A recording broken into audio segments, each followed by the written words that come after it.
Welcome to this guide on version control with Git.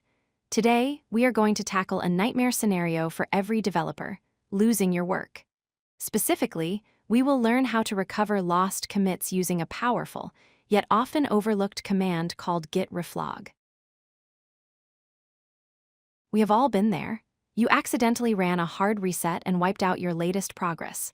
Or perhaps you deleted a feature branch, thinking it was merged, only to realize too late that it wasn't.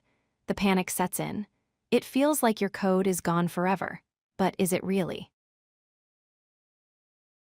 Here is the good news. Git is a hoarder.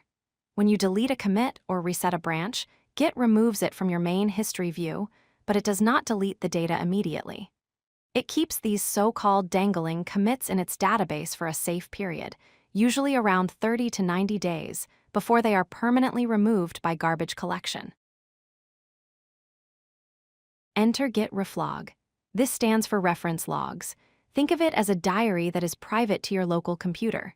It records every single time the tip of your branch or head changes. This includes not just commits, but also resets, checkouts, and merges. If you moved there, the reflog remembers. It is important to understand the difference between Git Log and Git Reflog.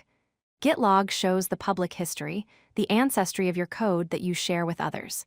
If you reset, commits disappear from Git Log.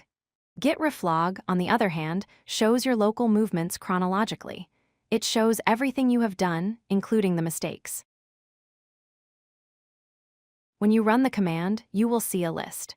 The yellow text is the commit hash, which is the key to recovery. The blue text tells you where the head was, like index 0, 1, or 2. And the green text describes what action you took, such as committing, resetting, or checking out. So, how do we fix it? First, run Git Reflog in your terminal. Look through the list for the action you took right before the mistake. For example, if you did a bad reset at index 0, look at index 1 where you made your last good commit. Identify that commit hash. Once you have the hash, you have two options. Option A is to hard reset back to that hash. This works, but it is destructive. A safer, better way is option B: create a new branch pointing to that hash. This resurrects your lost code on a fresh branch without risking your current state. There are limitations. Reflog cannot save uncommitted changes.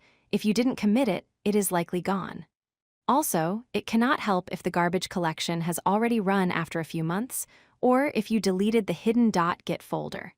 And remember, reflogs are local, so they won't show history from a freshly cloned repository. To summarize, don't panic. Git keeps your lost commits safe for a while. Use Git Reflog to find the commit hash and create a new branch from it to recover your work. The most important lesson: commit often. As long as you commit, the reflog has got your back. If you like this video, hit that like button and don't forget to subscribe. Visit codelucky.com for more such useful content.